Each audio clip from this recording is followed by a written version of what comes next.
Welcome to the stream, guys. How are you?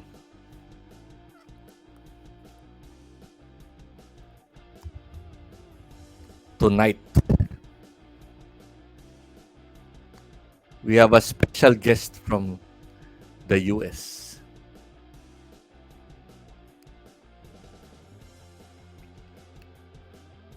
We're gonna talk to him about startups, software development, and leadership.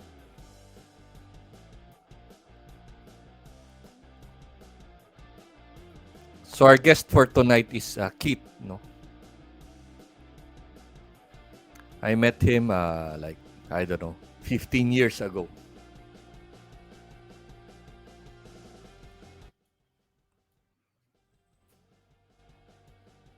Yeah. How are you guys? How's your evening? Tuesday, guys. Ano tayo? Tech Talk Tuesdays, right? Kumusta na kayo? Excited na ba kayo sa ating topic for today? I mean, yung guest natin for today. Feel free to comment if you haven't followed, guys. Follow me in Twitch. Yeah, Twitch tayo, guys. Okay, I dropped my Twitch below. Yeah. Actually, kung nasa Twitch naman tayo, so follow nyo lang. Yeah. Welcome to our viewers. Tell me if the sound is a bit distracting.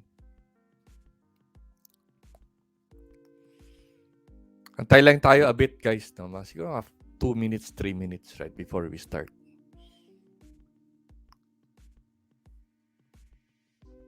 How's your week, guys? Tuesday na ngayon. Ano yung pinagkakaabalahan nyo? Is it a good start of the week or is it not good? Do you hear me, guys? Okay naman, no? Dinig naman ako. Right. Baka wala akong sound eh. I'm not monitoring my ano eh. Tell me if I have problem with my sound so we can fix it.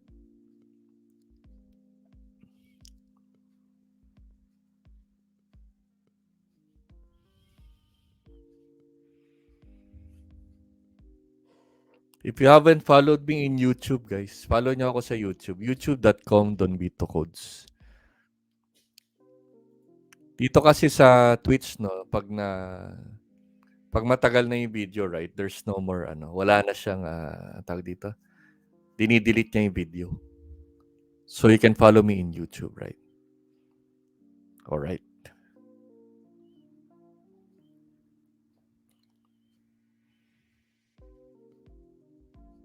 Okay. I think ready na kayo. Ready na kayo, ah. Ready na rin kami. Yeah. Ready ka na, Keith? Keith is already here with us. So, nagkakape lang siya. So, we're gonna add him to the stream in a while. Patayin na natin tong sound natin, no? Mga distracting sa mga viewers. Alright. Alright, let's welcome Keith, guys.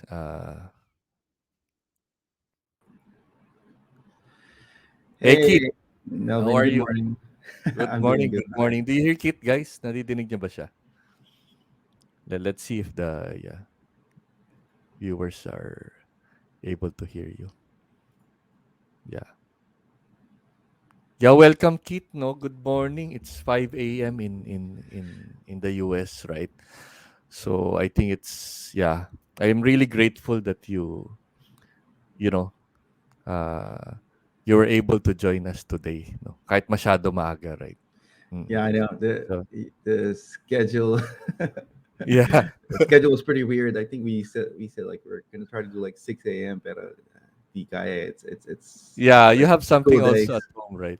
Yeah. Yeah, so it's school day. So pag mga ganung oras, it's like the kids are going to school.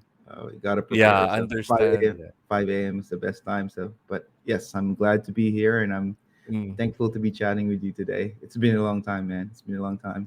Yeah, it's been a long time. I think it's been what? 17 years, is it? When we last talked, like, I mean, I in depth, know. it was the podcast, right? That we, Yeah, yeah, yeah, yeah, yeah. I used to long run time. Deb Pinoy. I think Mm. I interviewed you like, wow, like 15, 16, 17 years ago. It's a Yeah, long that's time ago. around 2000. Is it 2005 or 2006, if I remember correctly? Yeah, so medyo matagal na, no? Yeah, So we've grown. Uh, we've bata pa grown. tayo nun, right? You've We've grown grown older older. for sure, right? Yeah, Mm. hopefully Yeah, we've grown smarter old. too. Yeah, we should be smarter. Yeah, yeah. Maybe for me a bit. Maybe you are like smarter in a greater No, way. nah. It's Yeah, still yeah, the yeah, same. It's still yeah, the yeah. same. So yeah. We let me take out this banner. Right, it's a bit annoying. Yeah. All right. So yeah, no. So let's just welcome our viewers. No, we have around 6 viewers now. So I think this will ramp up. Like I think medyo kakakain lang nila ng dinner. So like, you know, Gotcha. they're probably like they just saw the notification and they're trying to join. But let's start, right, for the benefit of our 6 viewers here, right? Yeah. So yeah, uh, yun nga, no, I met Keith like for like 17 years ago. No? Medyo matagal na, right? So he's also in the tech industry, right? He's in the US right now, no? So maybe because I think it's best that you give, you know, let the viewers know about you, right? Rather me giving you and like introducing you. I think you're the best person to introduce yourself, what you do, you know, Sure. what you do right now, and maybe I don't know where you come from the Philippines, right? Para makarelate Di ba? Although you're in the US, syempre you have roots in the Philippines. Yeah. Let's do that. So I'm Keith Rull. I'm originally from the Philippines. I grew up in Makati. Moved to the U.S. in 2004. I've been doing engineering development around 19 years now professionally. I Mm, graduated from PUP Santa Mesa. mm, Uh, been working for startups for at least 15 years of my career.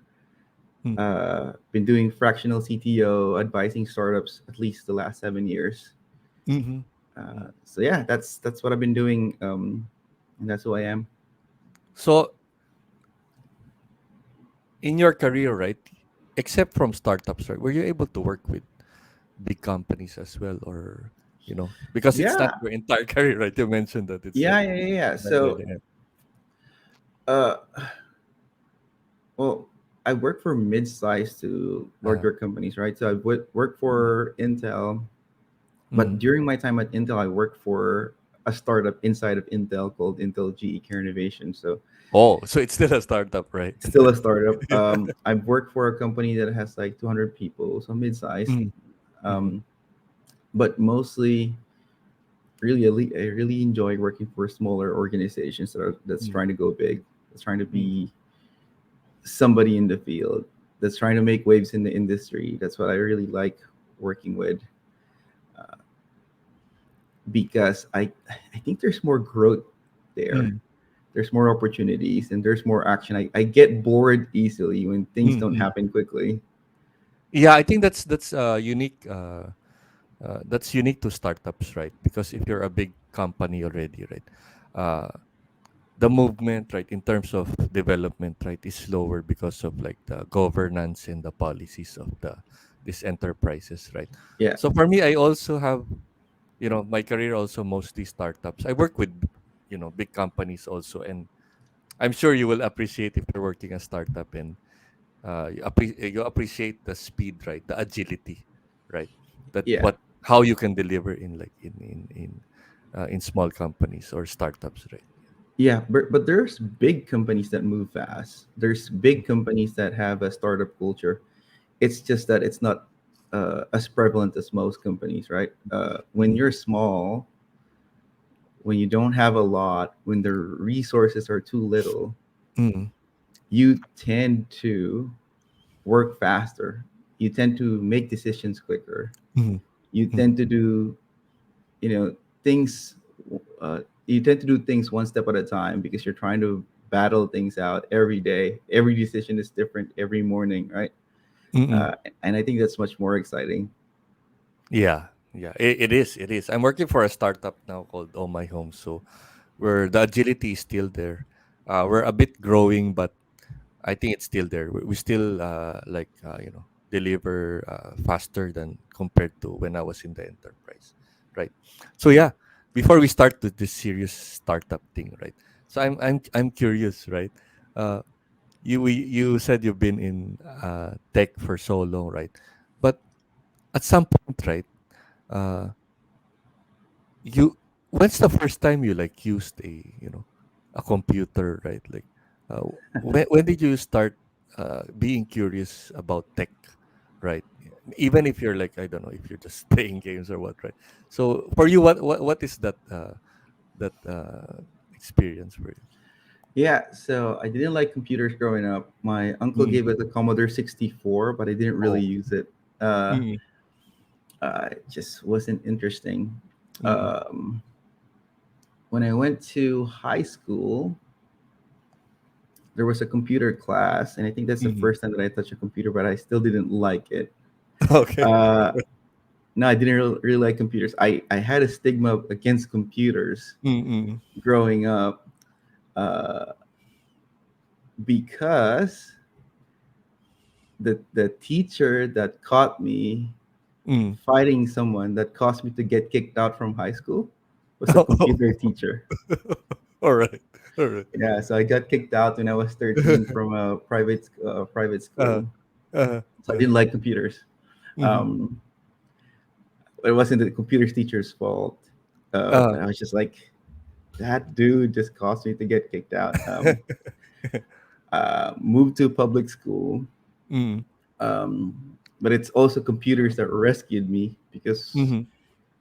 a math teacher Mhm. started showing us how to play video games, Oh. and he was like a computer teacher there, Mm. sorta.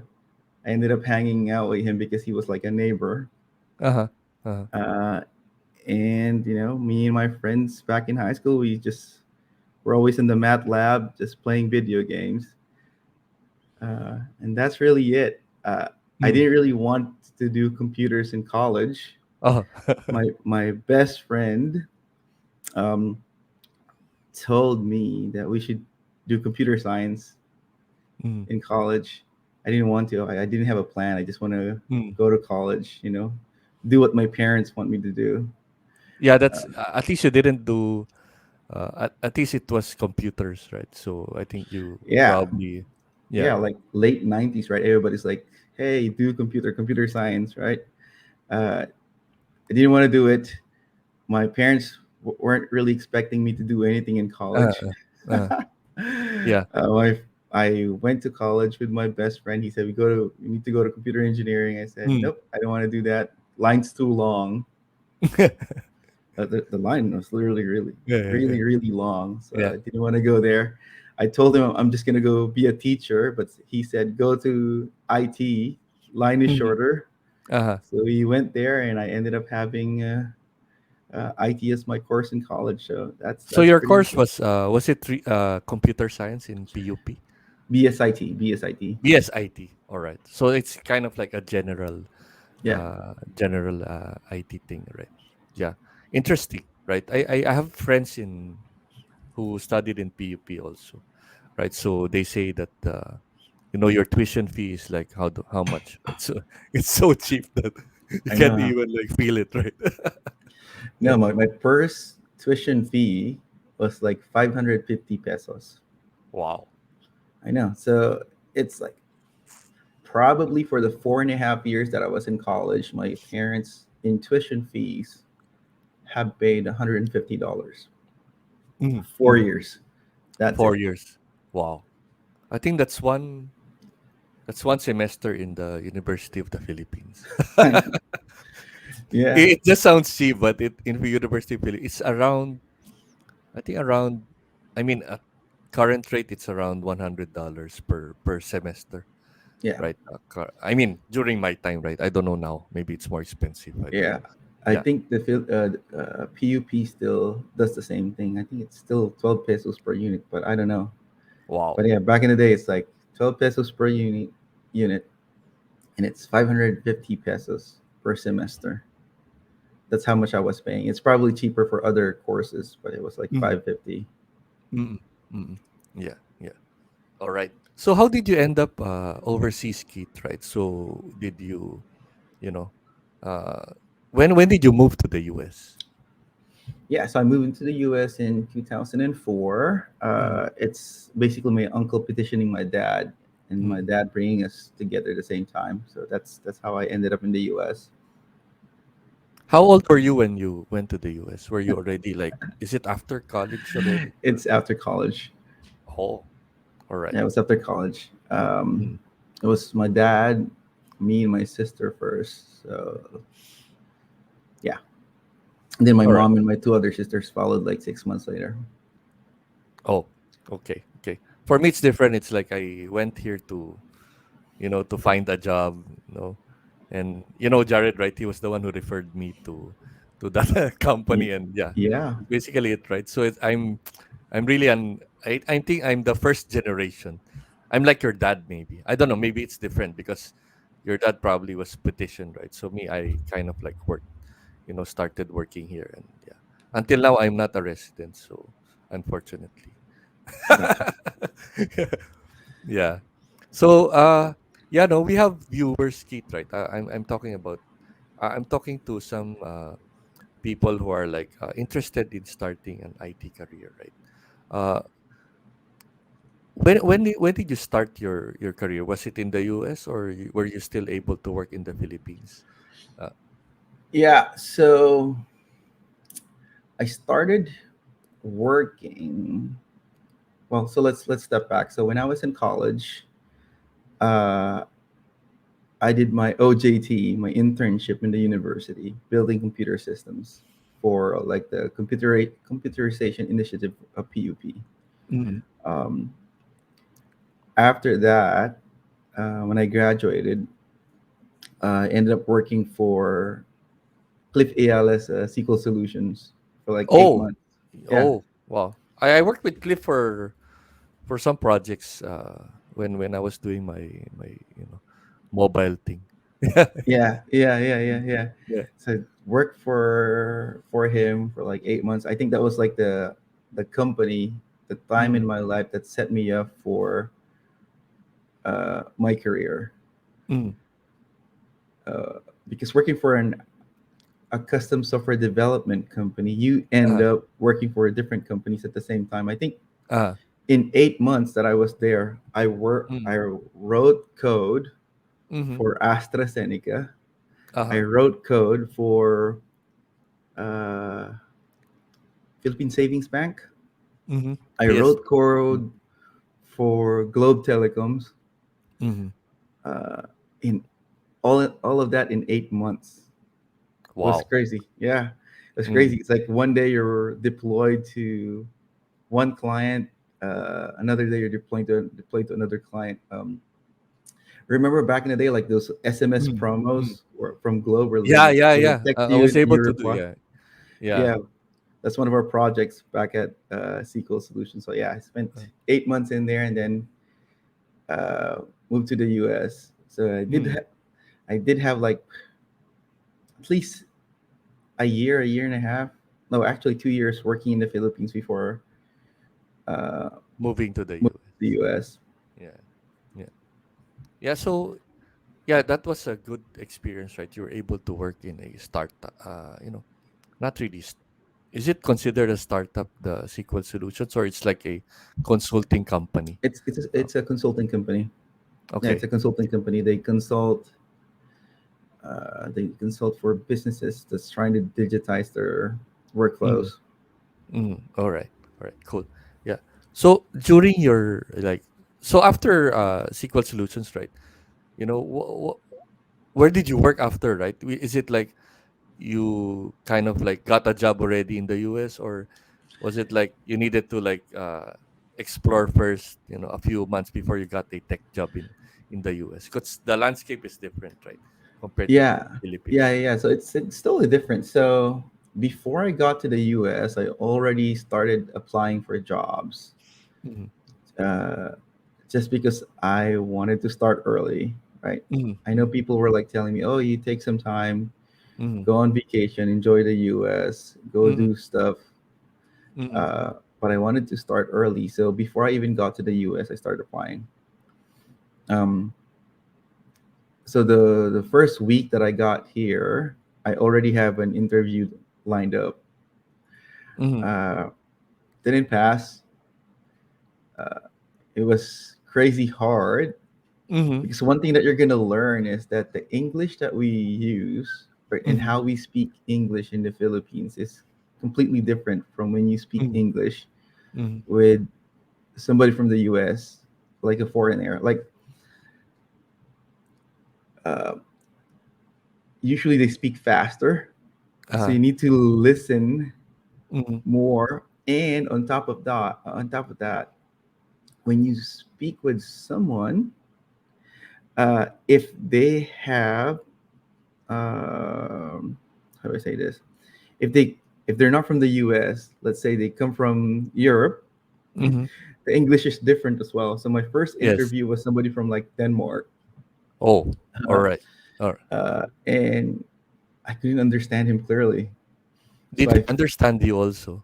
Is that well, well, I think he did, but I was uh, like shaking, sweaty, worried. It's the first nervous? Yeah. Yeah. nervous, right? Mm-hmm. It was my first time talking to somebody, um, and yeah, I was able to answer. Like they had a paper test, Mm-hmm. right? I don't know. So did you code in paper, or was that like No, so it's like three yeah. steps, right? So there Uh, was like a computer test, Mm-hmm. and there was like a paper test, and Mm-hmm. there was an actual test. I don't know if people still do paper tests, but please don't do paper tests anymore. That's like the worst thing that you could do Uh-huh. for somebody that you're interviewing. Um, and there was a computer test where I debugged like an Mm-hmm. application. It was in Visual Basic, so I passed Uh-huh. that. And there was a paper test that has like questionnaire about things that you've done in the past, Oh, oh, like how do you select data, yada yada yada. then you have to And write the answers, is it? yeah, you just need to write the answer. Like it's like college, pretty much. And then the last part was talking to this guy, and he was asking me questions, and I couldn't Mm-hmm. understand him. Mm-hmm. Yeah, so but that was good. It was a Mm-hmm. good failure because I ended up, trying to learn how to talk to people. I didn't get a job for at least a month after I landed in the US. Mm-hmm. Uh, but I was like very, very, very, very persistent in looking for an opportunity because I didn't want to do anything else, Yeah, yeah. Just right? work, right? Yeah. Not work, but I could work anywhere and do something Uh-huh. else, right? Uh, Typically, mm, there are people who are going to tell you, especially if you come from the Philippines and you move to the US, that hey, your college degree is not worth anything here. Doesn't mhm, mhm, matter. Doesn't mhm, matter if you graduated from a large school, like mhm. a private school. Your degree doesn't matter here. There's going to be people who are going to tell you that. Oh. But as So soon as, that's kind of like an this did it demotivate you, or did it, motivate you more that, I'm challenged to kind of like overcome this obstacle. yeah, Like if people you're, telling you, "Hey, you don't belong here," right? You kind of like yeah. yeah, if you're not strong enough, it will Mhm, demotivate you. If you're mhm, not strong enough, it's gonna make you not dream big enough. mm, mhm, At first, it was demotivating, especially because the people that are telling me that are like, people that I know, mhm, right? And a lot of people, especially if you move from the Philippines to San Diego, where I moved, mhm, there's a big naval base there. So a lot mhm, of people who move tend to navigate at joining the Navy, like going the military route. mhm. Uh, I I was gonna do that if I didn't find a job. I told myself Go to the army, is it? I'm gonna join the Uh, military mm. because I was starting to believe that I can't do it. Okay, Right, okay, okay. but I figured out a way. Just by grace, man. Just by grace, I got Yeah. a job. Uh, the funny thing is that when I started, I would apply to anything, any Mhm, opportunity. Doesn't mhm, matter if it's a. I mean, I only had like 2 years of experience. I would apply for like an architect position. It was just dumb, mm. but I was like desperate too. Like I want to Yeah, get a job. yeah, I don't yeah. care. You could That's right, reject my that's right. yeah. You could reject my resume. I don't care. I'm gonna apply. Yeah, yeah. Um, I don't suggest that strategy, but when you're desperate, you got to do something. Mhm, Um, what's funny is that the job, my first job, the reason that they got my resume was that I'm the only junior mhm. that applied for the role that they posted, which was a senior. Uh-huh, uh-huh. So did they take that as a good sign that, this guy's motivated, or No, is it like just by chance? it's by chance. It's by Uh-huh, chance. What happened is that they posted a job as a senior, uh-huh, but they couldn't find anybody. uh-huh. So they decided, you know what? Let's just find a junior Mhm, contractor, mhm. uh, because we don't really need a senior at this moment. So on that stack of resume, I was the only junior. Oh, so that was really by, you know, It's by just by chance, right? Yeah. it's just by But grace, man. everyone has that, that point in their life that, someone they someone or some company gave them a chance, right? So this company was, you were a developer, is it, when you joined this company, or was it, what's the role that, what's your first job there in the US? First time in the US was a developer, Okay. uh, writing code in Mm, .NET. It mm, was the company was called Rome Electronics, and it mm, was a semiconductor.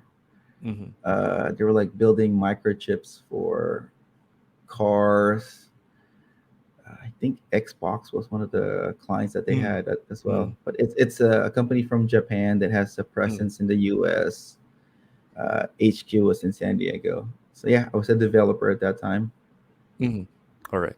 So yeah, yeah, people are asking, right?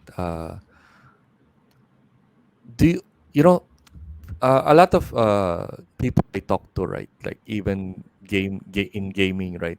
They kind of like ask me, right? How do I start my IT career? I'm not even a programmer, or I'm not even into. I think the most that they're like, their experience is like playing games, right? But I think for me, right, it's already a good sign that you're able to use the computer, and it's just a matter of mindset that if you want to learn technology or like development, right? Any advice that you can give to people who want to start their career in IT, right? Whether it's in the development field, or in the what's this, the QA field, or project management. No, I mean IT in general, right? Any tips that you can give them? Yeah, yeah, no. I think at the end of the day, if you're motivated, if you're willing, if you're able, if you if you dream big enough and you're Mm, willing to take the sacrifice and you're willing to learn, IT's not hard. mm, IT's not hard. Development is not hard, especially now compared to when we started. Right back in the day, you don't have a lot of resources. there's no Stack Overflow or Google, right? There's no stock. There's Google, You have but books. yeah, but on a 56K modem, uh, it doesn't really help. uh, Um, there's books. You pay for books. There's mm, friends that you could talk to uh, back then, but right now there's a lot of resources. Go find what you like doing and just do it. Right? If you like writing code, pick a language, any language. Right? Pick any framework.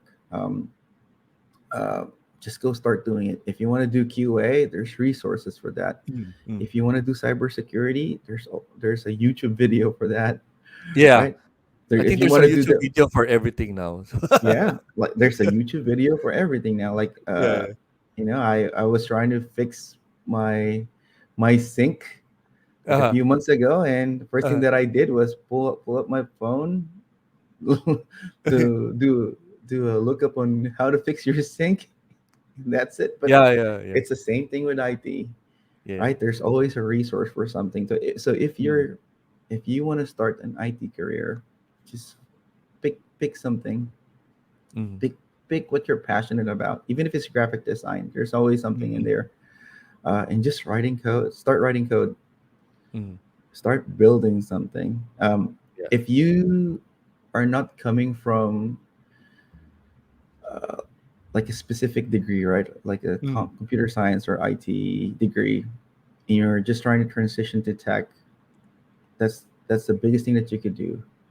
Start writing code, have a GitHub profile, build mm. a portfolio, show them what you got, um, and then at the end of the day, the more that you build, the better it would be for you.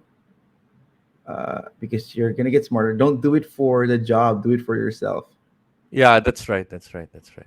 Yeah, I agree with you. Right, there's a lot of resources. I did a stream last Saturday. Right, I was thinking of giving away a Udemy course during Oh, the that's stream, awesome.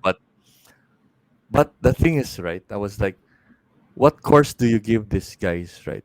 Then I was trying to search all these courses, right? Well, there's so many resources that are free, right? So, for example, right, I was thinking of giving away a web development uh, camp, right?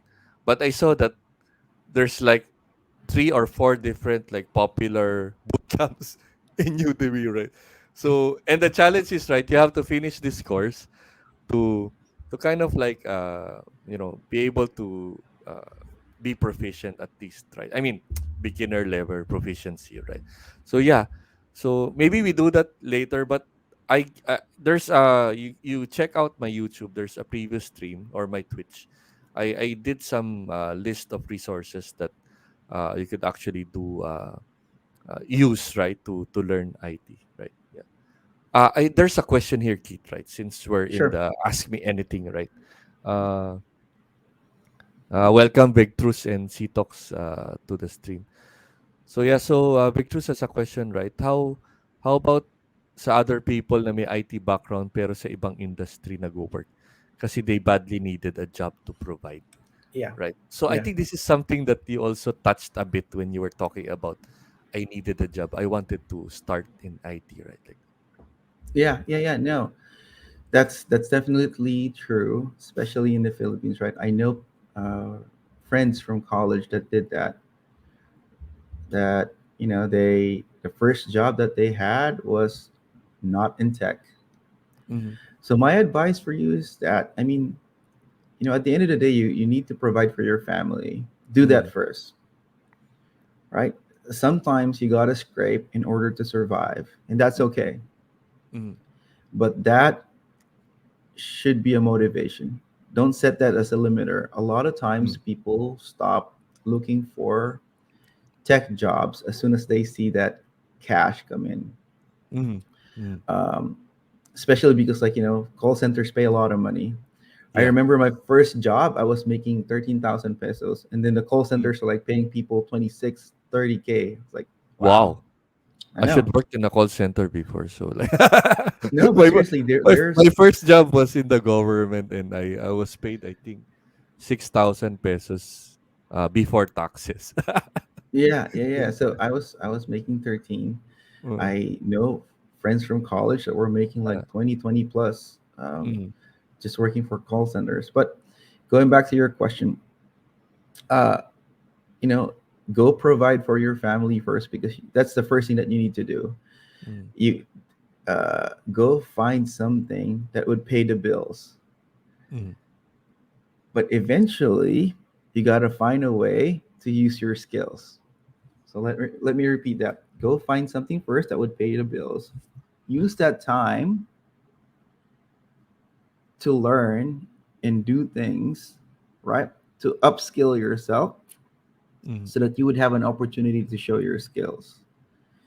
Because if you have the skill, somebody's going to be willing to pay your bills. That's it. So go work, build a portfolio. If you're interested in building website, just build a website. Mm, It, right now it's super easy to just have a GitHub profile with things that you built. mm. Web development, mobile development. It's easy to show what you can do. Right? It's harder to do when you're doing cybersecurity, right? Yeah, Um, even backend development is hard to, feature, right? If you're doing websites like or apps, right? It's easy to show your skill. But if you're doing backend, right, what do you do? Like, do you show them an API uh, or what? Yeah. so in backend, I Uh, would challenge people, mm, push your code in GitHub, put some diagrams, write an article to show what you did. Like, why mm, why did you choose, Kafka over mm, SQS, mm, right? mm. Or why did you use, I don't know, Python library X over Python library B? Yeah, that's a good tip, right? Normally, right, when you're yeah, that's a very good tip to you guys, right? So if you're pushing code to GitHub, explain the solution, right? Explain why you decided on these technologies. That's really very important in tech, right? That you're able to discern, right, what tech to use, right? Rather than just, blindly use this and, you really have you have a reason for sure, right? Whether you know it or not, I think you just unravel that and, try to document it, Yeah, right? And yeah, and the good thing about that process is that when you write, you understand it better. mm-mm, And when you understand your solution better, you could explain it better. Mm-mm. Yeah. Yes. Yeah. So, okay. So if you were to choose, right, what do you think is the best role? You know, of course, you were different, right? Everyone is different, but what's your favorite role in tech, right? Because you're doing like CTO work now, right? And at some point in your life, you're a developer, right? Where do you feel like comfortable, and what is your favorite, Keith? Yeah. Yeah. Where So do you get excited? Which role like that? I'm weird. I like working in the front end when I was Mm-mm, doing development. Uh, I love doing CSS and I mm-mm, like doing margins and paddings. I don't know. uh, uh, uh, But I think so. My career progressed this way, right? Doing back end, mm-mm. right? Because back end, desktop development was all the rage, right? All So right. doing desktop applications and then web development. And then for a season, I was doing data and data analytics, Mm-mm, and then work on security and web apps. If I would look back, I'd say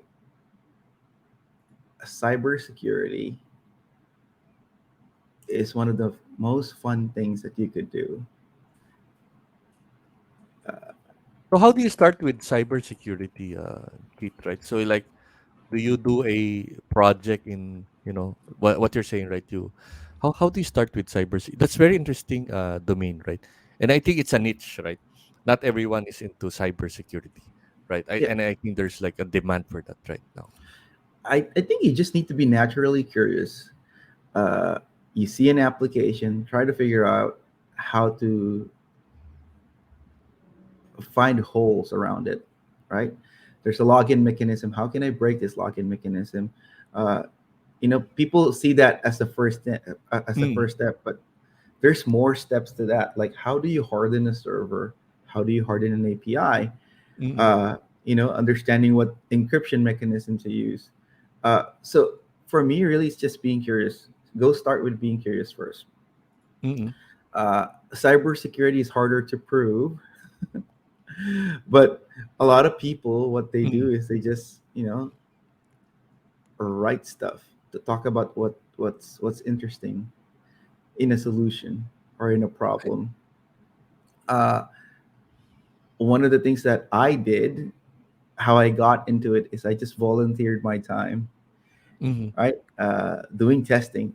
I think mm, um, QA in cybersecurity could go hand in hand mhm. if you are very interested, All right. because you're All right. already doing it anyways. You're testing functionality, Mm, you're testing feature to see how it works. Now take that to the next level and see how it mhm, breaks. mhm. Yeah. So any resources that I saw this some websites, right? They have like a bounty, right? If you kind of like find a security hole in their website or app, right? They kind of like give you a reward, right? When you find something, right? So are there any like uh programs or websites that you know of that does this, right? I think this is one of the cybersecurity, if you want to go into, right? If you kind of like find some hole, right? They kind of like call you a white hacker, right? Like it's not Yeah, you a white don't really hat, a like white hat. white hat, sorry, not white Yeah, hacker, white hat, yeah. Yeah. yeah. There's companies that do that right now. I think every large organization right now has a bounty program. Mm-mm. Uh, Microsoft has one. Facebook has one. Mm-mm. I think that's a good way to test too. I mean, we are consumers of digital products right now. Mm-mm. We are consumers of a lot of SaaS products.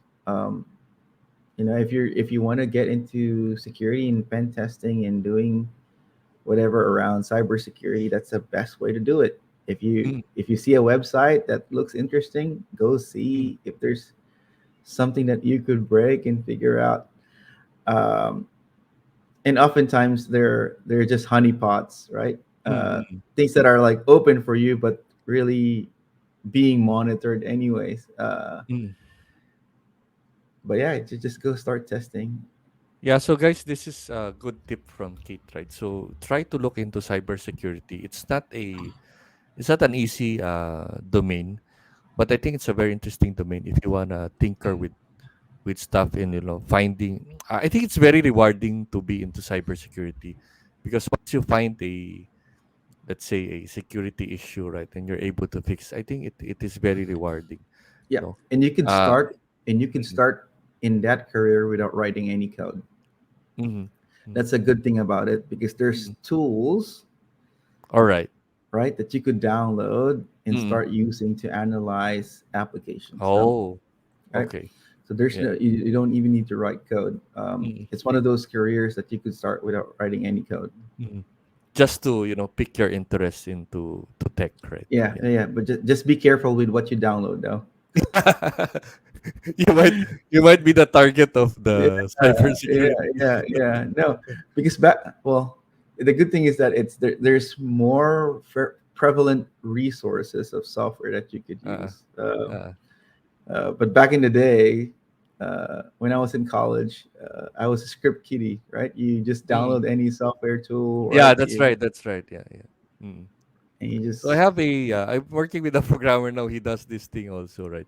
But he's really a good programmer and he loves to tinker with things. And he explored this hacking thing, right? To you know, because he's a computer science graduate also, and yeah, it's very interesting to know that it's kind of you can also build your career in cybersecurity like that. sure. Yeah, yeah. So let's talk about startups. No, startups, right? Uh, how long have you been working with startups? No, guys, we just shift to like another topic since we don't really have a lot of time. So yeah, let's talk about startups, right? So how long have you been working with startups, and what have you learned in the process, right? All the experience that you have in working with startups. Yeah, so I've been working for startups or with startups for at least I think between 13 to 15 years. I can't remember exactly.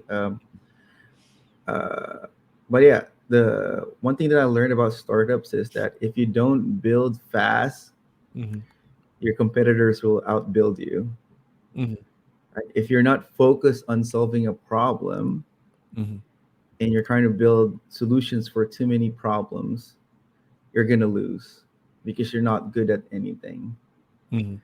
So how Um, do you identify like what's the thought process in getting that market fit, right? And you try to see what is the real problem of the users, right? Is it like exploration, like you do iterations of your product, then kind of like along the way you kind of like discover, this is the real problem that we're trying to solve, or do you already have that in mind already before doing your product? How is no, it no, based on experience? Yeah. no. So the right way to do it, there's a wrong way to do it and a right way to do it. The Mhm, wrong way to mhm, do it is that you build something and you expect somebody to use it immediately. mhm, mhm, The right way to do it is understand the problem first. mhm, Go test your solution and iterate mhm, from there. mhm, Go ask actual users. mhm, Go test that feature. So I really subscribe in that thinking of build, measure, and learn. Right? You build mhm, something, you measure its success, you learn from it, and then you go build again. mhm. Same thing with product development. You got to do it an iterative way. Um, and that's it. Just ask questions. Is my solution really solving a problem? And if Mm, it's not solving a problem, what really is the problem that I'm trying to solve? mhm, mhm. And just focus on that problem. Okay. So when's the time to okay, let's say you're working with let's say you join a company which is a startup right now, and it kind of like they already have an idea of what they're trying to solve, right? But along the way when you're measuring and what you're saying, right, is you figure out that we're not even solving a real problem, right? Maybe we're just driven by the market, like for example, right? So when do you understand that how do you uh how do you influence the current team to kind of like convince them that we're doing it. We need to measure more or maybe understand the market more to either you pivot or continue what you're doing, right? Well, When's that? How do you do that? Yeah. well, you should always trust data, right? Mm, So metrics, analytics, any numbers that you could show mm, to prove that what you're trying to do is working, mm, right? So, for instance, as simple as this, and sometimes it's not even about the numbers, right? Just mm, showing it to an actual user and getting mm, customer feedback, right? Saying, "Hey, mm, we're trying to solve X. Would you be willing to pay for X?" mm, mm, Right? So, just asking that question: Is there somebody who's willing to pay you to solve mm, that problem? mm, If there's no one, then mm. that's not a good problem to solve, right? Yeah, If yeah. there's somebody, the next question would be, how much do you value X and how much are you willing to Mm, pay for X, mm, right? Um, if they still want to pay and the margins are great, then that's mm, a problem that's worth solving. Now, mm, when you are trying to solve that problem, mm, you gotta measure user feedback. You mm, gotta measure, if users are adapting to your product well. You gotta measure if your solution actually solves that problem. Because if it doesn't, I mean, just because you have a big shiny button in there or you're selling an mm, application that is similar to everyone else, it doesn't mean that they're going to use it. mm, You mm. need to have some value that's worth paying for and using for. And if you Uh, don't, yeah. and if you don't, uh, you gotta know that because you gotta understand the numbers, the Mm, feedback, the.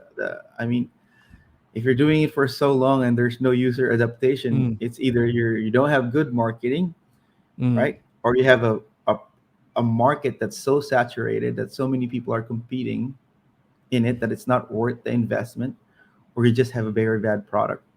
mm, mm. So when's the time you say, we're done? Right? There's a point that, there's no market fit.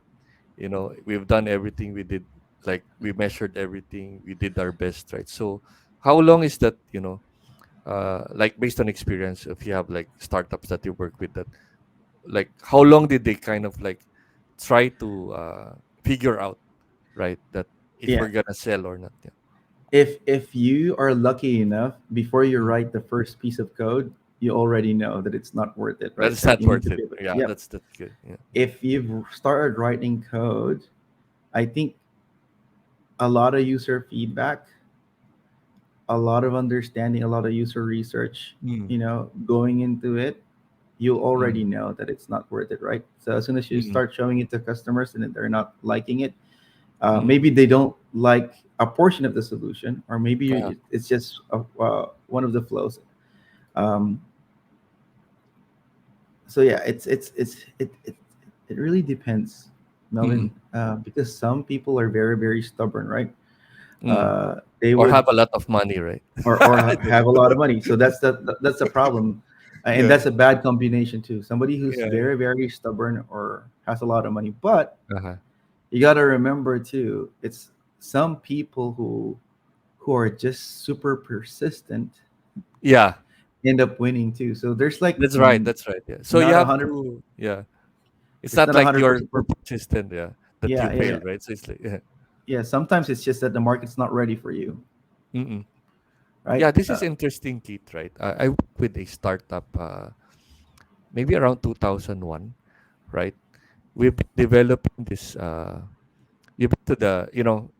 Probably in the US, right? You can tap your card to pay the bus or something, right? Or the train, right? 2001, we were already doing it in the Philippines, right? This contactless payment that you have in your MRT, for example. In Singapore, like I think it's already mature here, but in the Philippines, it's not really that long ago that they were able to know. I want to do contactless in the MRT, for example, right? So that's kind of like an example of we're too early for the market. Another one is the McDonald's kiosk. In Singapore, like 4 years ago, they started this kiosk like I can pay or order, right, my food from a kiosk, right? We were also doing that during that time, 2001. We even have a kiosk in the office that we play around with, like we try to order, right? But it was done in Flash, if Flash was still alive, of course, Yeah. before, right? Then it was, we play around, we insert our card and we try to pay the food, but McDonald didn't pick it up, or any like Jollibee didn't really like even try to look at it. And maybe they tried to look at it. That's why our demo is like McDonald's, right? But you know, it didn't fly during that time. So Yeah. imagine after 15, or was it 15? Not even just 15 years, right? It's more than maybe around almost 20 years, right? That this technology is just flourishing right now. So Yeah. it's timing also, right? Is Yeah. timing very important in doing a startup? Yes. Sometimes it's just timing. You're right. Mm, Because the market's not ready. mm, Uh, and first mover advantage doesn't work when the market's not ready. correct, correct. Yeah, yeah. So very interesting, right? So it's like a uh, common thing as well in startups, that you could be too early also, right? Your idea might be great, but maybe the market is not yet ready for you, right? So Yeah. that if you're like too persistent, you have to wait 20 years, like what the scenario I mentioned Yeah. to you, right? But So just it's like imagine 20 imagine, years, you'll probably spend X thousands yeah, or millions of dollars, and your ROI won't come back that's until right. what, And 25 I, years? yes. So maybe you need to wait another 25 years to get everything back. But yeah, we kind of like we folded I mean, they folded the startup maybe after, I think, I don't know, 4 or 5 years, right? So they kind of like said, wow, they didn't even know that the market was not ready, right? Because if you know, right, you're kind of like, oh, I'm going to wait for 20 years and I'm going to release this thing again. But it was like, uh, the founders also missed the boat, right? Because after 20 years, this was the idea, like way back.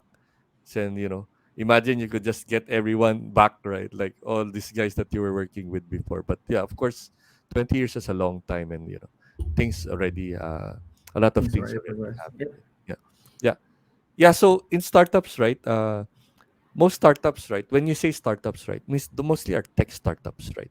So like software, right? Or mostly pertaining to like coding, right?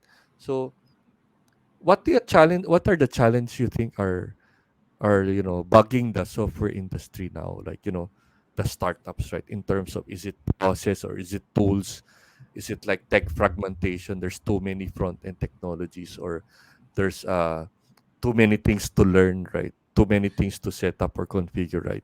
When you want to just create a product, right? Now, I think that's a loaded question. I think for startups, if you're asking about the business side, Mm, the biggest challenge for a startup would be focus, right?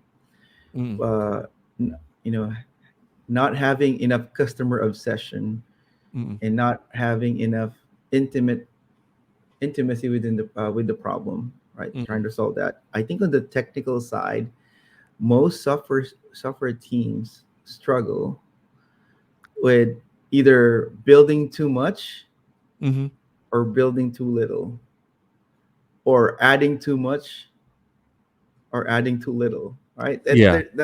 There's always something, right? So Mm, for example, I believe in building a minimum viable product before you mm, go gung ho with the solution. mm, um, because I don't, like I said at the beginning of this broadcast, I don't like waiting, right? You got to show value when value is ready, not when it needs to be generally available. You got to start testing your ideas, start testing your software as early as possible. In terms of mm, technology, there's so many options now, uh, but the technology and the tools matter less than the problem that you're trying to solve, mm, right? So it just needs to fit the problem that you're trying to solve. mm, mm, But don't go too crazy. Make it work first. mm, I, I am a proponent that if your monolith works right mm, now, mm, and it has users, and it's not impacting the performance, it's not impacting uh, your customers, Mm, if you still have a good development release cycle because you have a good CI/CD pipeline, mm, mm, then that's okay, mm, right? Once it starts being a problem, or it's close to becoming a problem, then you start strangling that monolith and mm, start pulling pieces, right? mm. You don't need to go microservice all the way at the beginning, Yeah. Yeah, yeah. unless, of course, that's the use case, right? Yeah, yeah. Uh, I've seen software teams build microservice solutions without even understanding, uh, the impact of passing messages over HTTP. Yeah, that's right. Right? It's just like, oh, we're gonna separate everything. We're gonna do like microservice, Yeah. put it on HTTP. Mm, Uh, Instead of looking at passing that on the lower layer, like using Kafka underneath. They just want to mm, pass services because mm. they see a diagram of microservices, and what they think is that, oh, service A is calling service B. Yeah. Yeah. Um, what else? I think front end wise, it doesn't really matter. Yeah, yeah, that's right. Yeah. You could be using Angular, React, or whatever the latest front end, as long as you have good development practices and you have a team that actually could build and maintain it. You should be okay. Now, don't pick a technology that's not generally supported unless you have a lot Yeah. of unless you have a lot of funding and resources Mm, that would yeah, help yeah, you fix yeah. that problem, That's right? right. That's right. Yeah, I've that's right. I've been to that trap before, where Uh-huh. you choose a technology and it's not generally supported, and Uh, you're the only one who's working who on it. supports it, right? Yeah. I think Yeah. that's important, right? You mentioned a very good point in terms of, do I choose to do microservices or do I do a monolith, right? Just to do the MVP, right? Because microservices, I worked with microservice in Standard Chartered, and it's not really a simple thing, right? So It's not. distributed computing is difficult, right? Like you're losing messages, like, and every point that a microservice needs to talk to another service, for example, right? Even if you use Kafka, there could be fall off, right? During the message exchange, right? Yeah. So And the I don't. architecture is very important in the choice of the right architecture. What you're saying is right. There's not even a right architecture, right? There's It's not. like more of, yeah. Do you have support? Like, do you have developers that can support this architecture, or it's more of that thing, right? Not this is better technology than the other technology, right? Yeah, and it's so, like you said, I wouldn't recommend microservice architecture for a very, very new team who Mm, has never built a distributed system, mm, because y- you if you don't understand distributed tracing, mm, if you don't have tools to, like, end-to-end tracing and logging, you're mm. screwed. If you don't understand dead letter queues, you're screwed, Yeah, right? you're pretty much screwed. Yeah, Yeah. that's right. That's right. If That's you right. don't understand that your message could get lost, and if you don't Mm, have replay and backups of those messages, yes, then you're that's going to right. lose data. Yeah. So I would always tell people, by making it work first. Mm, Once it works, try to figure out what can you optimize, what mm, can you break down, uh, and then scale from there. mm, I mean, I know people are going to be like, oh, but you're going to be doing microservices anyways. Well, screw that. mm. Yeah. Yes, you are going to go microservice anyways, but you need to learn how to run a monolith or a good application first, because before you start dreaming about Yes, that's right. That's right. That's right. You have to making understand how a application works first, right? Before yeah, going to a lot of applications, right? Because it's yeah, microservices. Yeah. yeah. If you can't build a good monolith, Yeah. you won't be able to build a good microservice. That's Yeah. it. Yeah. That's if, right. if if you can't even build a simple monolith system and make it run well, you won't be able to run multiple solutions at the Yeah. same time. Yeah. Yeah. Yeah. Yeah. Yeah. All right. Yeah. So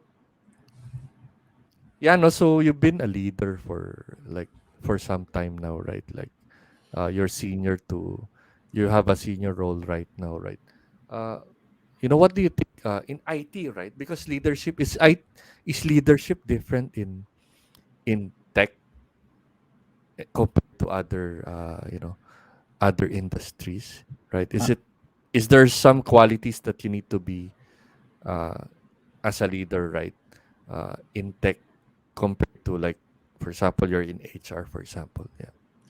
I don't think it's different, but I would say that most people in tech Mm.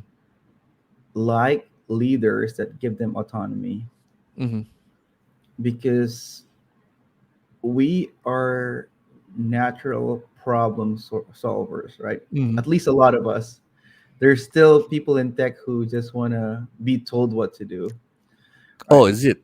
All right. Okay. Right? But a lot of tech people would want to solve problems. Mm. Give the autonomy to solve Mm. problems. Go find solutions for that specific problem Mm. and make it happen. Um, I think, like I said, we're not that different. It's just that the people in tech would rather be would like being left alone to solve problems. They get paid a lot of money to do this, so you got to have the autonomy, Mm. the mastery, and the purpose to solve problems. Mm. I agree with that. I saw some article that I read an article that in big tech, right, like the big companies, right, they don't even have a product manager or a project manager, right? That is true. They they give the engineerings the autonomy to decide, right? Because they have also the tools to measure, right? So uh they believe that since you're iterating, right, you're the one who is responsible and accountable for iterating, right? We give you Yeah, the autonomy to, deliver the solutions, and we trust you because we pay you so high, yeah, right? That we have to trust you that you know what you're doing, right? So yeah. yeah. So, for example, I think Basecamp Mm-hmm. has two-person teams: a Mm-hmm. UX person that writes code and a Mm-hmm. developer that writes code. That's it. No Mm-hmm. PM. They do self autonomy Mm-hmm. on Yeah. building stuff. There's organizations that don't have Scrum Masters. Mm-hmm. I mean, even if they're doing Agile, they don't really need a Scrum Master, and I kind Mm-hmm. of agree with that. Especially for a smaller organization because you don't really need that headcount. Mm-hmm. Um, and you're right. There's some organizations that don't even have PMs. Mm-hmm. But at the end of the day, it's not about the roles, the titles, responsibilities of Mm-hmm. what's in there. It's about the people. Can they make it work? Are they good enough to make things work? Are they so attracted with the problem that they're willing to Mm-hmm. make things work? Mm-hmm. Yeah, yeah. I agree. Yeah. So yeah, so let me look at through my questions here, right? You answered my tech fragmentation thing, which is not even really a problem, right? Because in front end, right, you can decide on what technology you want to use, as long as it's giving the user a good experience, right, in terms Yeah, of using your app, right? yeah, because your So customers okay, don't even care.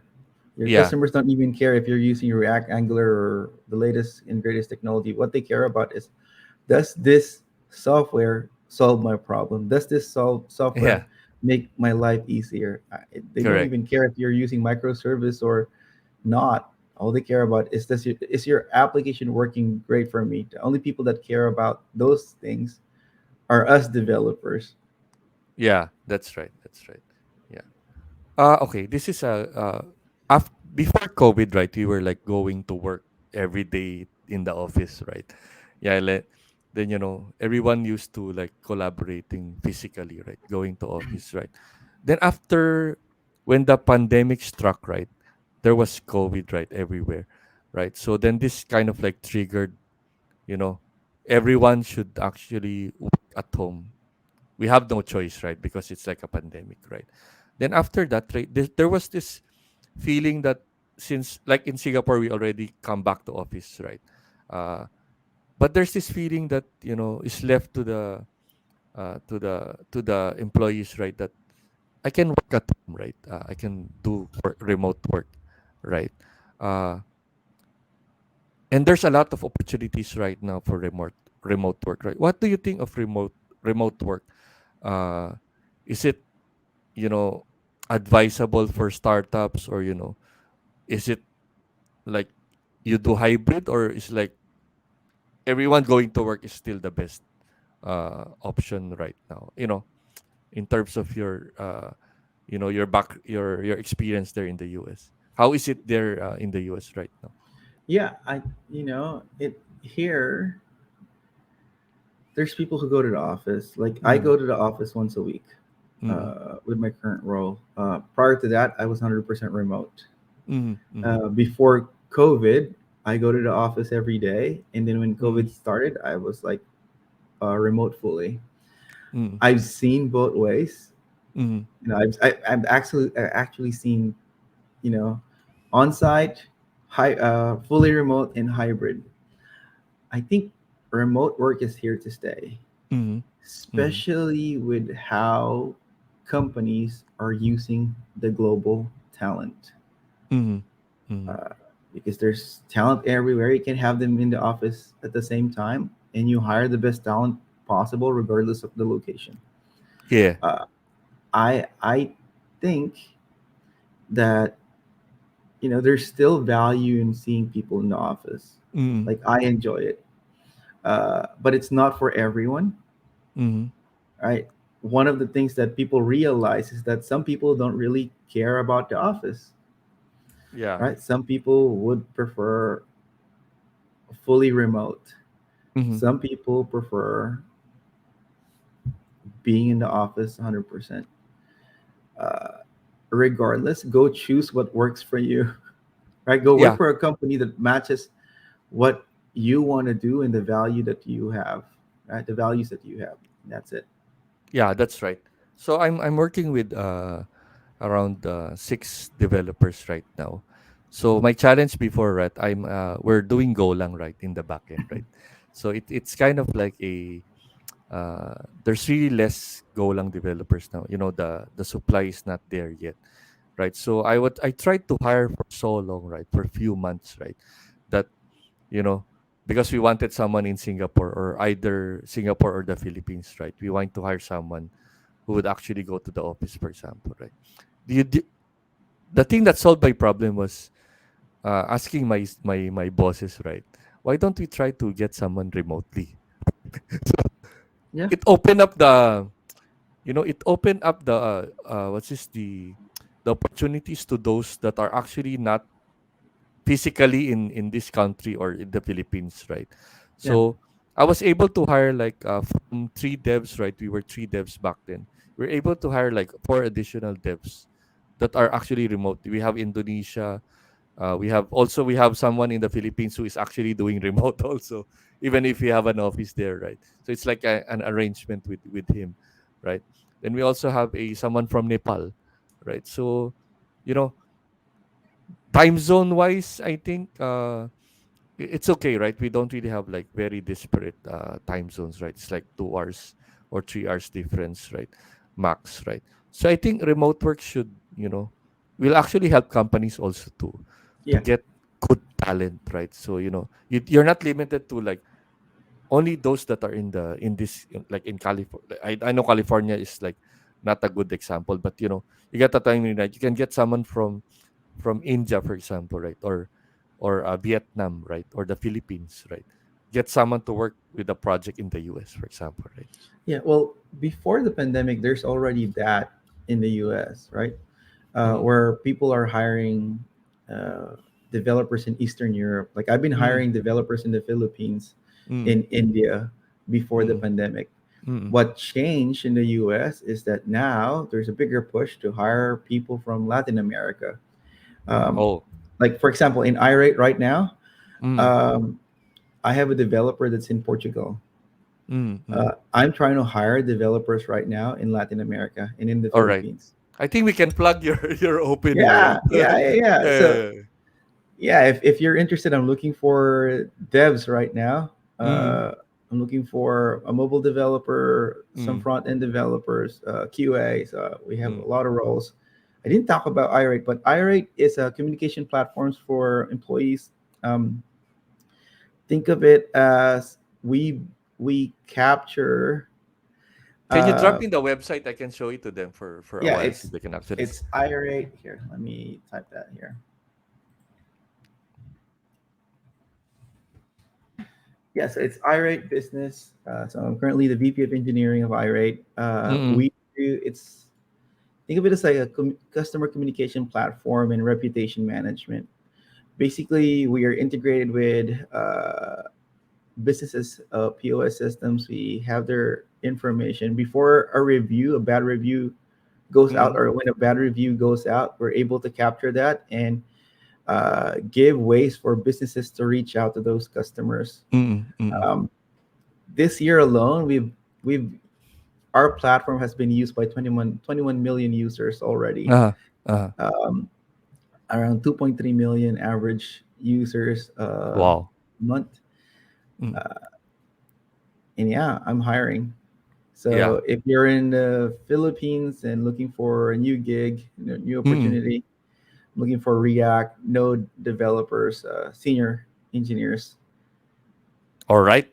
Yeah. I'm gonna help you like try to, spread the word around about your openings, right? I think that will help also, right? Yeah, Yeah. absolutely, Mm. absolutely. Mm. Yeah. So yeah. So irate.com, iratebusiness.com. All So right, you just try business.com. to, yeah, iratebusiness.com.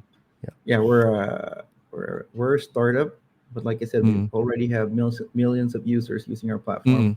Yeah, yeah. So it's a good experience for everyone, right? If you're looking for a, you know, opportunity to work with like 21, is it 21 million users? Yeah, 21 million users just this year alone. Yeah. So yeah, good. Yeah. All right. Yeah. So yeah, I think if we have some questions, guys, you can drop your questions here and Keith can answer them. I think we have around 5 minutes to kind of like wrap up, right? Keith is gonna be busy. Gonna be a busy day for him. He's starting the day early today for us, right? Yeah. And yeah, let me just see. Yeah. Okay. Before we end, right? I just want to have one last question about remote work, right? Uh, do you think the asynchronous way of communicating, right, is the future, right? Uh, it means that if you're like working with someone in the Philippines, for example, and you're in the US, you are like, you know, you they have the autonomy to like just to deliver their task, right, and not let them log in US time, right? Because that's kind of like some arrangement that you have in remote work, right, that you need to kind of like be online during my time, right, if I'm in the US, right? So what do you think of like async work, Yeah, I async communication, sorry? Yeah. yeah. So I think that's a future of work. Mm. At the end of the day, it's all about value delivery. Mm. So the goal is not to work at the same time. Mm. The goal is to work and deliver things on time, Mm. right?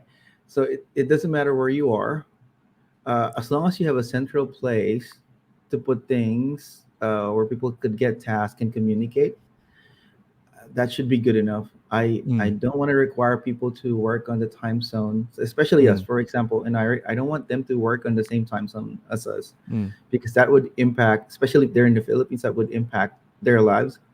Mm. Um, but I think there's some things that you could do, like Mm. communication tools. Maybe do some work overlap Mm. if you can. It Yeah, doesn't necessarily be like working 8 hours at the same time, that's right, that's right. but Yeah. find a way for like an hour where they Mm. could communicate with you and the team face to Yeah. face if Yeah. that's necessary. For some Mm. roles, it's not even necessary, Mm. right? As Mm. long as you could commit and provide the value that's needed, that Mm. should be good enough. Yeah, that's great. Yeah. All right, cool. I agree with that, right? I worked with a US company before in California as well, right? Then they what's this we kind of like it's either we do the meeting in Singapore, right? Because they're US time, right? either in the evening or in early morning my time, right? So we kind of like work on an arrangement that, like what you're saying, right? An hour just for like a stand up, for example, right? Every day Yeah, to just catch up, right? What you'll be doing today, and what any pivot on what tasks that were given to you the previous day, right? So we kind of like just communicate during that time, right? It's just a stand up meeting actually, around yeah, 30 minutes max. Yeah. So yeah, yeah, that's very important. Yeah. yeah. And I think that should be good enough. As long as they're delivering, I don't worry about face to face Uh, communication. yeah, yeah. All right. Cool. I think that's it, right? Any last advice that you can actually give our viewers, right? I'm gonna upload the replay, so I don't know if I want to cut some scenes here, right, and kind of like post it as a short video, because we discuss a lot of topics that are, very important, in the uh, in current events, right? Uh, like startups, software engineering, remote work, right?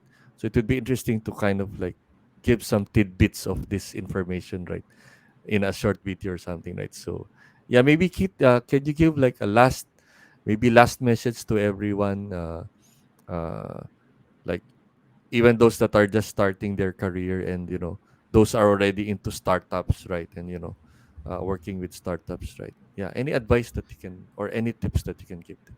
Yeah, yeah, yeah. No, no. Yeah. So, like I said before, always be persistent. Don't worry about what other people are saying. Mm. Go figure, go figure yourself out. Go find what you like and just do it. Just do it. Just keep Good. pushing forward. Yeah, yeah. You can follow Keith's LinkedIn, right? He posts a lot of motivational and tidbits, right? In LinkedIn, right? So I'm kind of like entertained also when I read your messages, right? Like, you know, it's like kind of like I think, you agree to what you're saying, right? So do you before we end, right, do you come up with these quotes, right, every day, right? Really, you know every time I read your quote, right, it's like, wow, Kit knows what I feel also, right, during that point. Yeah, yeah. No, no. I see LinkedIn as like my Twitter. Uh-huh. That's I sometimes I just have random thoughts of things that's happening and just like put it in Yeah, there. yeah, That's yeah, it, yeah, yeah. and I You enjoy can it. follow, yeah, you can, yeah, yeah. I enjoy your posting, right? If you wanna follow Kit, you just search him in LinkedIn, right? I think people can follow you in LinkedIn, right? If they Yes. want to, understand about what you're doing, and if you wanna contact him also about the role, you can actually just contact him directly, or you wanna pass through me, you can also send me an email, right? So yeah, let's help Keith find the developers he needs. Yeah, yeah. All right, thank you very much, Keith, for joining us for around 1.5 hours, right? I really appreciate it, right? uh Hope we can catch up again sometime, right? Uh the viewers would really appreciate all the thoughts that you shared today, right? It's not just for this 1.5 hours. It's gonna be posted in YouTube, and people can kind of like watch it again, right, and learn from the video. Yeah. So thank you very much, Keith, for giving us the opportunity to talk to you today. Yeah. Yep. And thank you so much for giving me a chance to talk to you and your viewers. Yeah. Don Vito Codes is your avenue if you want to say something. We can do anything. We can do another session again for some other topic, right? Yeah. Sounds good. No problem to me. Yeah. It's content for me, so I would be glad to host you again. Yeah. Thank you, Keith. Right. Yeah. Have a good day, and have a good week ahead of you. Yeah. Cheers. Yeah. Take care, man. Thank you. Thank you. Bye bye. Cheers. Bye bye.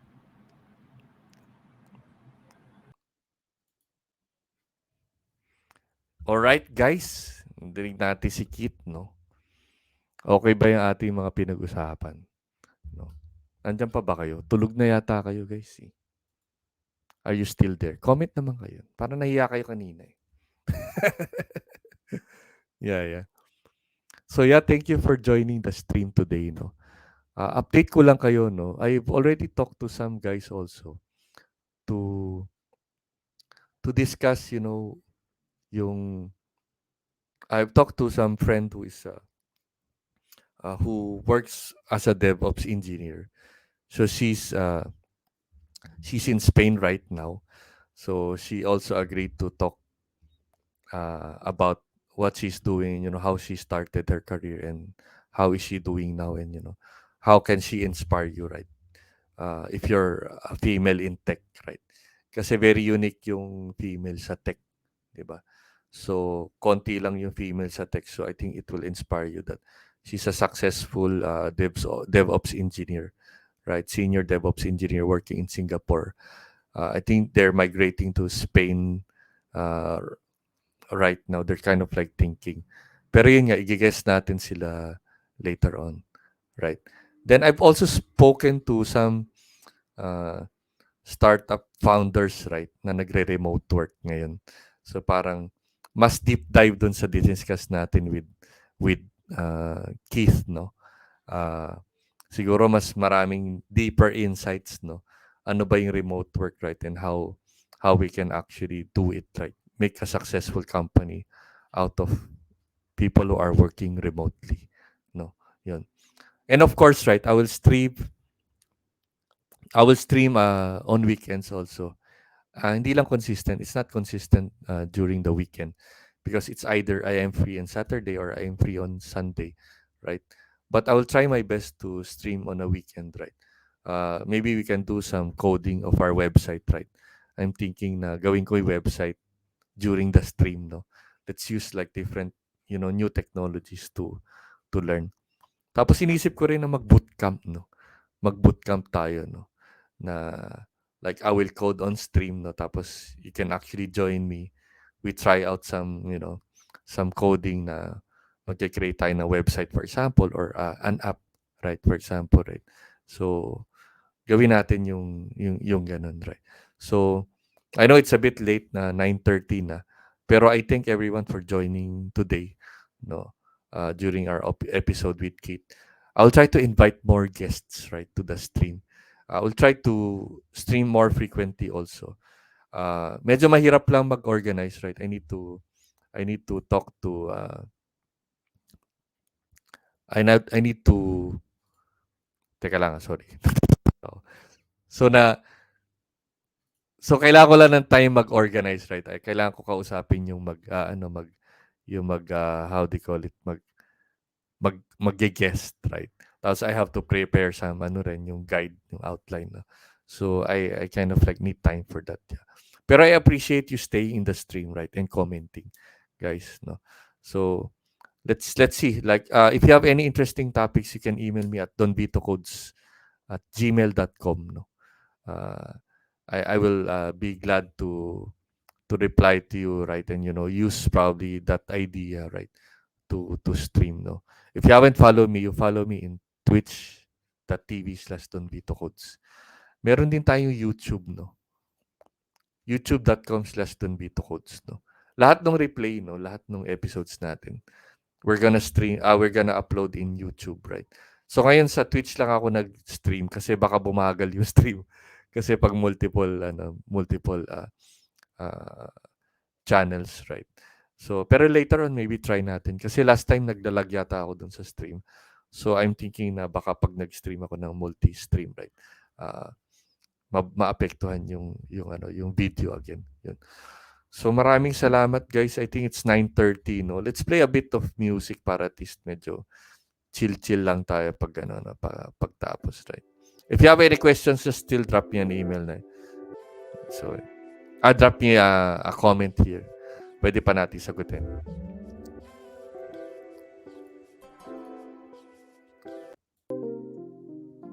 Gusto niyo barak para hindi naman tayo antukin.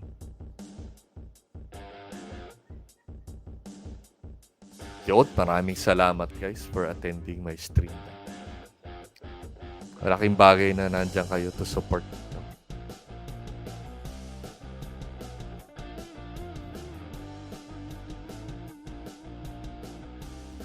Na-enjoy niyo ba guys yun, stream?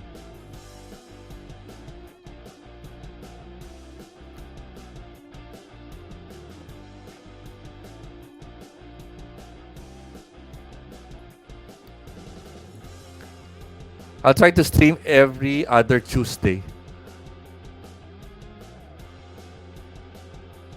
Kasi parang yung 1 week, unless na marami na tayong guest, no? So, hindi natin makuha kasi pa yung mga guest, no? Kailangan ko pa kausapin sila. Alright. I think that's it, guys. Good night, everyone. And, thank you for watching. I'll see you again in the next stream, no? You can follow our Facebook also, no? Doon ko i-announce yung mga bagong mga episodes natin, yung live natin. Maraming salamat, guys. Have a good week, to. Take care, guys. And have a good night also. Bye-bye.